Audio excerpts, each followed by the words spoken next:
these remarks and this whole shift, क्योंकि जब हम लोग कांग्रेस के रिवाइवल की बात करते हैं, कई विद्वान आते हैं आप लोगों जैसे, वो ये कहते हैं कि देखिए कांग्रेस को एक संघीय ढांचे की तरफ जाना होगा, सेंट्रल कमांड के भरोसे रहने के बजाय फेडरल स्ट्रक्चर जिसमें कहीं भूपेश बघेल, कहीं अमरिंदर, कहीं गहलोत जैसे नेता फ्लरिश करें जो अपने दम पर आपको सत्ता में ला सकते हो, ये बात होती है। अब लेकिन हम देख रहे हैं कि अमरिंदर सिंह, इसको हम बहुत ही बुंदेली लहजे में कहें तो सेट ही नहीं रहे हैं कि राहुल गांधी क्या कह रहे हैं, प्रियंका गांधी क्या कह रही है, वो अपने हिसाब से सूबा चला रहे हैं, क्योंकि उनको पता है कि गांधी फैमिली की एबिलिटी की वजह से मैं पावर में नहीं आया।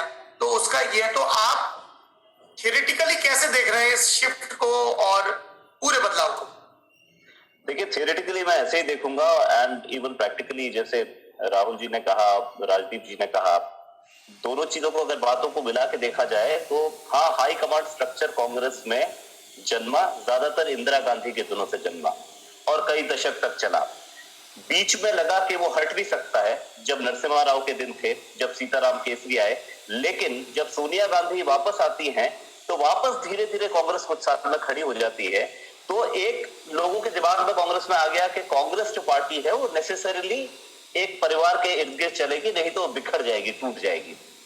ये कहने को हो सकता है बहुत डेमोक्रेटिक ना हो, लेकिन इतनी बात में सच्चाई जरूर है कि जब तक नेहरू गांधी परिवार वोट लाने में सक्षम था तब तक ये लॉजिक जो है, नथिंग सक्सीड्स लाइक सक्सेस, कि उत्तर प्रदेश में कांग्रेस साफ हो गई लेकिन आप अमेठी में और रायबरेली में नहीं हरा सकते।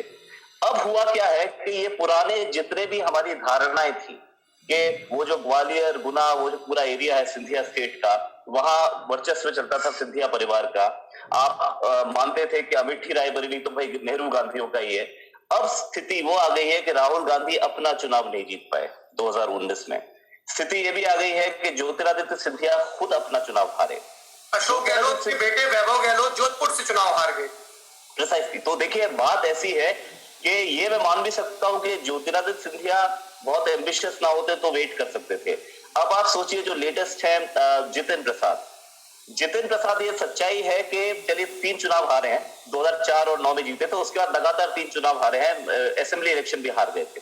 ये भी सच्चाई है कि बहुत बड़े नेता नहीं माने जाते हैं वो, चाहे जितेंद्र प्रसाद के बेटे हैं, उनकी बहुत ज्यादा यूपी में पहचान नहीं है। लेकिन अगर आप जितेंद्र प्रसाद के पॉइंट से देखें तो एट वन पॉइंट तो ये भी कह सकता है कि भाई जो पार्टी का कल्चर पावर का रहा है, जैसे राजदीप जी ने कहा, उनके लिए अब एम्बिशन नहीं, सर्वाइवल का बैटल है। सच्चाई ये भी आप जान लें कि जितेंद्र प्रसाद जब तक कांग्रेस में है उत्तर प्रदेश से वो नहीं जीत पाएंगे आज की स्थिति में, शायद 10 साल और। लेकिन शायद उन्हें लगे कि अगर मैं बीजेपी से टिकट पा जाऊं तो बीजेपी का जो एक वोट जाता है वो कहीं मुझे मिलेगा, तो शायद मैं पार हो जाऊं। तो ये भी एक फैक्ट है कि उनके लिए ऑप्शंस नहीं, क्योंकि आप ये भी समझिए कि ये जो मैं आपको सौरभ ये बताऊं कि जो कल्चर चला, जैसे कई लोगों ने बहुत ठीक कहा कि ये कल्चर चल गया कि जो बाकी पॉलिटिकल प्रोमिनेंट फैमिलीज हैं कांग्रेसी जो रही हैं, उनके अब जो बेटे होते हैं, बेटियां होती हैं, वो कांग्रेस में आते हैं। आज का कल्चर नहीं है, मतलब जो नोटेबल्स वाला कल्चर कांग्रेस ने कई दशक से पाल लिया था। और राजीव गांधी के टाइम पे भी तमाम लोग, नए लोग आए थे, ऑफ कोर्स, यार सब फैमिली से नहीं थे। अब वो है परिवार बन गए हैं, वो इसका बेटा, इसकी बेटी, ये सब आएंगे।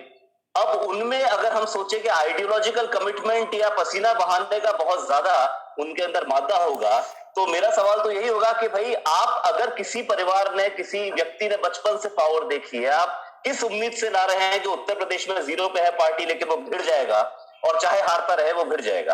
कई बार उसको लगता है कि मुझे भी अपना पॉलिटिकल करियर बचाना है। तो अगर आपको संघर्ष करने वाले लोग चाहिए, ये अजीब सी बात है, आप संघर्ष खोज रहे हैं 7 स्टार होटल में। यदि आपको संघर्ष चाहिए तो आप गांव में जाइए, यदि आपको लग्जरी चाहिए तो आप 7 स्टार होटल जाइए। जो कॉन्ट्रडिक्शन बन गया कांग्रेस के साथ वो ये है कि हम लेंगे वैसे लोग, उनको सामने लाएंगे, केंद्रीय मंत्री बना देंगे, जैसे कि ये बन गए थे, जितिन जी भी बने थे, MOSHRD, आप केंद्रीय मंत्री तक बना देंगे और फिर बाद में आप बोलेंगे कि भाई ये लोग संघर्ष नहीं कर सकते। तो यदि आपको संघर्ष चाहिए तो आप ये मॉडल खत्म कीजिए, और अगर आप मॉडल खत्म करेंगे तो राहुल गांधी का कहना कि मैं तो बरकरार रहूं, या वो ये कह भी नहीं रहे, वो तो कंफ्यूजन की बात कर रहे हैं कि पहले वो इस्तीफा देते हैं, कहते हैं मैं नहीं आऊंगा, नेहरू गांधी परिवार का भी कोई व्यक्ति ना आए, उसके बाद स्टेलमेट चलता जा रहा है, अभी भी सोनिया गांधी इन कमांड है, और लोग आज भी अटकलें लगा रहे हैं कि राहुल गांधी अल्टीमेटली आएंगे। तो यदि राहुल गांधी ही आएंगे और अमेठी की हार के बाद भी आएंगे तो आप ये भी मान के चलिए कि ऐसे 10 यंग नेता कांग्रेस में होंगे जो बोलेंगे कि मुझे मुख्यमंत्री बनाओ, मेरे ज्यादा लोगों को मंत्री बनाओ, नहीं तो मैं चला बीजेपी की तरफ। क्योंकि ये ऐसा कभी सिस्टम नहीं हो सकता कि वो लागू टॉप लेवल पे अलग प्रिंसिपल लागू हो और टॉप लेवल के नीचे अलग प्रिंसिपल लागू हो। ये डेमोक्रेटाइज आप करना चाहते हैं, राहुल जी बोल रहे हैं इतने साल से, लेकिन हेमंत बिस्व शर्मा जब आए राहुल जी से मिलने तो उनको ठीक से ऑडियंस भी नहीं मिला, वो चले गए भाजपा। आज भाजपा पूरी नॉर्थ ईस्ट में काबिज हो चुकी है।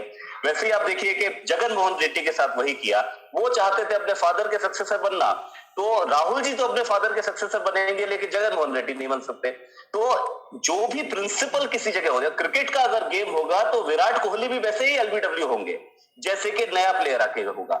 ये संभव नहीं है कि दो रूल चलेंगे। तो कांग्रेस को डिसाइड करना पड़ेगा कि do you want to democratize और do you want to follow this old method. वरना अभी आप देखिए पहली बार राजनीति में आपको सुनाई देगा कि किसी पार्टी में, पुरानी पार्टी में कौन लोग छोड़ के जा रहे हैं, जो पार्टी के नेता के सबसे निकट के लोग छोड़ के जा रहे हैं। ऐसा तो आपने बहुत बार सुना होगा कि भाई सत्ता आ गई राहुल गांधी के हाथ में, दूसरे कोई थे जिनको लग रहा था कि हम प्रेसिडेंट बन जाए, अब उनके हाथ से चली गई तो उनके सब लोग छोड़ के चले गए। यहां जा कौन रहे? कभी राहुल जी बोलते हैं अरे इनको तो मैं इतने दशक से जानता था, ये तो मेरे घर आ सकते थे। When you are losing your own core people, one after the other, you lost Jyotiraditya Scindia, you lost Ashok Tawar, you almost lost Sachin Pilot and may yet lose him. साथ में आपने जितिन प्रसाद भी लूज किए। तो आपको ये सवाल accountability वश अपने ऊपर लेना होगा कि ऐसा क्या चल रहा है पार्टी में कि जो मेरे खास लोग, जब मैं बोल रहा था युवाओं को मैं लाऊंगा, वही जा रहे हैं। तो मुझे लगता है कांग्रेस के पास एस्केप रूट नहीं है इससे। This is a fundamental question. केवल एम्बिशन बोल के, केवल अपॉर्चुनिटी बोल के हम इसका जवाब देंगे। और सौरभ इसमें एक बात ऐड करना चाहूंगा मैं कि अगर आप आज जितिन के जाने पे कहें, देखिए तो मध्य प्रदेश कांग्रेस ट्वीट करती है कि कूड़ा करकट चला गया।